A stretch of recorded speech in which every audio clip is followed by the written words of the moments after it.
In this video, I am going to explain what is nth roots of unity and how to find nth roots of unity. Z raised to n is 1. Solution for this equation is known as nth roots of unity.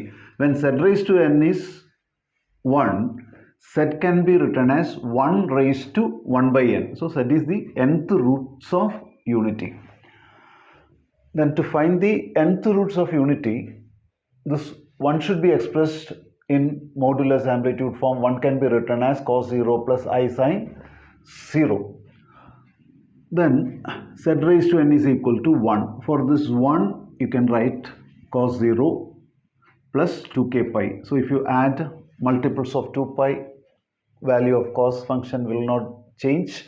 So 0, you can write it as 0 plus 2k pi plus I sin 0 plus 2k pi. Z raised to n is this.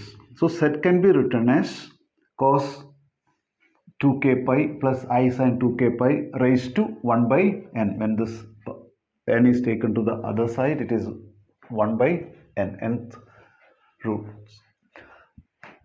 Next, you can apply de Moivre's theorem. So this, take 1 by n inside. Then using Euler's formula, we can write like this: e raised to I 2k pi by n, where k is equal to 0, 1, 2, etc. up to n minus 1. First, you put k 0 in this x. So when you put k 0, cos 0 is 1, sin 0 is 0. So first you will get 1.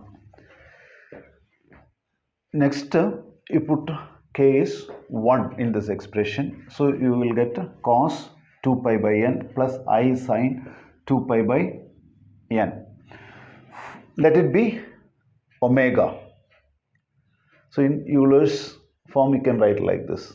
This can be written as e raised to I 2 pi by n. Then you raise to the power n. So when this n will get cancelled, so e raised to I 2 pi. That can be written as cos 2 pi plus I sin 2 pi. So here you can apply de Moivre's theorem. So this n can be taken inside, so n will get cancelled. So it will be cos 2 pi plus I sin 2 pi. So omega raised to n is 1. Omega is the nth root of unity. Z is the nth roots of unity. For this k, if you put 0, you will get to 1, because cos 0 is 1, sin 0 is 0. Next you put 1 for this k, you will get omega, cos 2 pi by n plus I sin 2 pi by n. Next, when we put 2, you will get omega square. So 1 omega square, etc. Then omega raised to n minus 1 are the nth roots of unity. 1 omega square, they are in geometric progression with the common ratio omega. 1 omega, next omega square. So common ratio is omega. Now sum of nth roots, 1 plus omega square till omega raised to n minus 1. Since it's a geometric progression, its sum is 1 minus omega raised to n divided by 1 minus omega. Omega raised to n is 1. Then omega is not equal to 1. So omega raised to n is 1, 1 minus 1, so this is 0. So sum of nth roots of unity is 0. Next, let us see the product of nth roots. 1 into omega square, then till omega raised to n minus 1. So this can be written like this. 1 can be written as omega raised to 0. Next, omega raised to 1. So here power is added 1 plus 2 plus 3 etc. up to n minus 1.